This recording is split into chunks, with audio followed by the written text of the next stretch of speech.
Hola, ¿cómo están? Me saco el barbijo porque vamos a hablar de lejos, así que vale. Bueno, me presento. Mi nombre es Mayra Arena, soy de Bahía Blanca. Hace 2 años vivo en Buenos Aires, en el conurbano más específicamente. Y supongamos que me hice viral o algo así por haber contado dónde nací, básicamente, y por haber contado cómo más o menos intenté sobrellevar o intenté salir de eso. Tuve grandes choqueos en la vida. Cuando era chiquita y salía a pedir, me impactaba el piso de las personas que tuvieran piso. Era para mí maravilloso porque yo tenía piso de tierra en mi casa y ver un era como muy rígida en algunas cosas y teníamos prohibido molestar a los vecinos, salvo para pedir hielo, que el hielo por una cuestión lógica hay que pedírselo a alguien que esté cerca, porque tampoco teníamos heladera, no teníamos nada. Era, qué sé yo, mi mamá era muy limitada, no sabía explicarnos nunca las cosas, pero de alguna manera hasta creo que eso me sirvió, porque como mi mamá nunca entendía, yo todo el tiempo me rompía la cabeza pensando cómo traducirle las cosas del mundo. En mi familia era eso, la casa de 3x3, piso de tierra, techo de chapa de cartón con brea, se recontra llovía y si hace mucho calor se derrite y si hace mucho frío gotea y si graniza se agujerea, o sea, todos los problemas.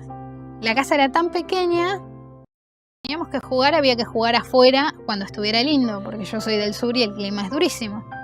Yo era asmática, vivía enferma, así que casi siempre estaba dentro. Entonces todos los juegos que inventábamos eran con la cabeza. Eran de pensar o de decir palabras o con la cabeza porque no había espacio para lo físico. La puerta, obviamente, en una casa de chapa no. Cuando quedé embarazada, yo recién había cumplido 14. Pero siempre me había dicho que mis hijos no iban a vivir lo mismo que había vivido yo. Entonces no quería que mis hijos pasen hambre. Y yo en ese momento vivía con mi pareja, pues yo a los 13 años ya vivía en pareja. Y pasábamos necesidades, pero realmente a mí no me importaba, porque yo ya me sentía grande y para mí no era que yo vivíamos a mate. Yo tengo la costumbre hasta el día de hoy de vivir a mate. Y no, o sea, 16 años, ya teniendo un hijo de 2 años, entré a un laburo en el que el abuelo que cuidaba, al que le había mentido en un montón de cosas, le había dicho que tenía 19 años, yo estaba por cumplir 16, o sea, era mucho más chica de lo que había dicho. Le había dicho que era auxiliar de enfermería, yo realmente no sabía agarrar un paquete de algodón. Y él me inculcaba que yo estudiara, que empezara la carrera de enfermería, que empezara la carrera de medicina, que estudiara algo, que leyera, que hiciera lo que sea, pero que hiciera algo a nivel institucional. Yo tenía la costumbre de decir siempre que tenía la secundaria, pero debía 3 materias. ¿Por qué decía que debía 3 materias? Bueno, porque era la forma de asegurarme que si me pedían algún papel, no lo tenía. ¿Por qué? Porque debía las 3 materias.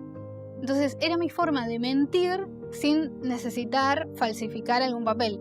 Así que entré en ese trabajo mintiendo en absolutamente todo, pero a pesar de eso, y siempre buscaba trabajos en los que me aceptaran con mi hijito, me metí cama adentro, fui cama adentro varios años en varias familias, cuidamos familias de todo tipo o acompañamos a viejitos de todo tipo con mi hijo. Y ahí también empecé a conocer y permití que mi hijo conozca la vida en una casa más allá del piso y el baño.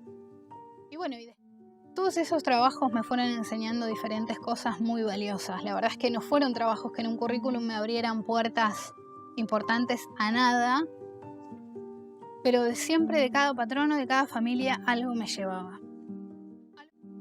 A los 19 años me pongo de novia con una persona que tuvo mucha influencia en mi vida. Me puse de novia con un cheto, básicamente, en lo que era mi universo en ese momento de mi lenguaje y mis valores culturales. Estaba bastante enamorada y esta persona también estaba bastante enamorada de mí.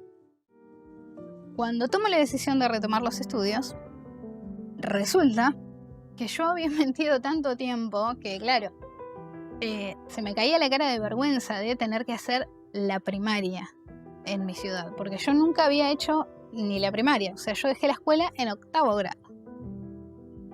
Entonces intenté buscar alguna primaria en algún lugar donde me acepten, donde haya que terminar, pero ninguna me aceptaba porque 8º y 9º ya no existían. Y el único lugar que me aceptó fue una escuela rural a 40 kilómetros de mi ciudad. Yo no tenía auto, no tenía moto, no existe un colectivo que una la ciudad en la que yo vivía con ese pueblo, que es Arroyo Corto, un pueblo de 2000 habitantes. Entonces no me quedó otra que ir a dedo. Así que con mi hijo siempre, porque siempre estuve con mi hijo, toda la secundaria o el tiempo que me llevó a hacer la secundaria era hacer dedo en la ruta, ir a esa escuela, estar un par de horas, no era todos los días igualmente, estudiar y volver a mi ciudad. Pero fue recontra difícil, recontra. Así pudimos terminar la secundaria.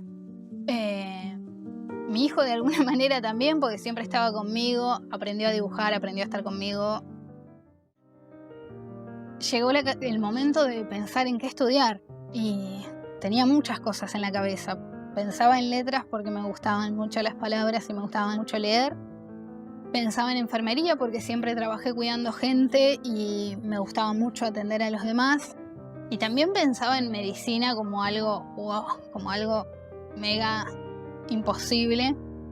No sé por qué, porque nadie nos prohíbe la entrada a medicina a los pobres, pero de alguna manera uno solo se pone ese límite de decir, no, voy a estudiar enfermería porque es más corto, porque, no sé, porque es más para mí, porque en medicina va a haber otra gente.